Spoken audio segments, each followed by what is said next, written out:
Welcome to eduova. In this lesson, we are going to learn about addition. So, you might be wondering, what is addition? Well, addition is putting numbers together. So, let's see how this works. Here, I have an apple, and my mom gives me another apple. To find out how many apples I have, we can put this together. I have 1 and 2 apples. To show us using numbers, we can write 1 plus 1 equals 2. See the sign between the numbers? That's a plus sign, and this is an equals to sign.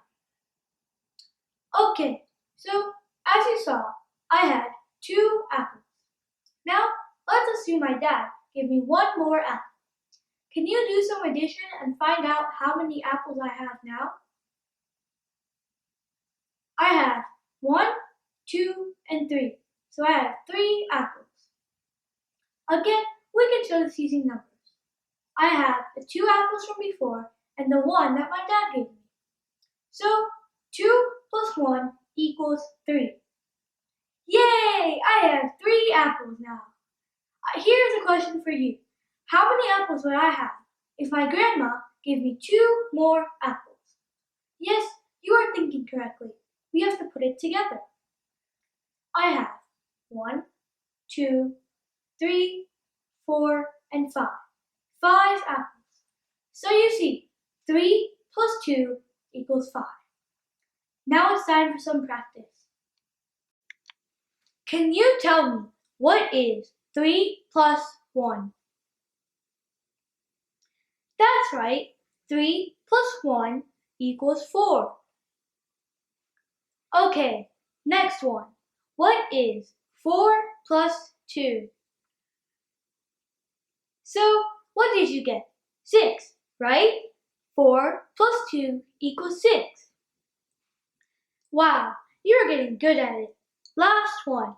What is 6 plus 3? 9. So 6 plus 3 equals 9. Do you know that we can also add numbers using a number line? Let's add 3 and 2 to see how this works.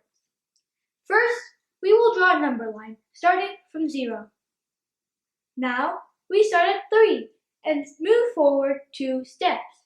1, 2, and we reached 5. So you see, 3 plus 2 equals 5. Similarly, we can add any numbers using a number line. Well, if you want to practice some more, then ask your parents to download and print the free worksheet from the link in the description below or visit www.eduova.com. I hope you got an idea of how basic addition works. Thanks for watching Eduova. See you next time. Don't forget to hit the subscribe button, click the like button, and share the video with all of your friends.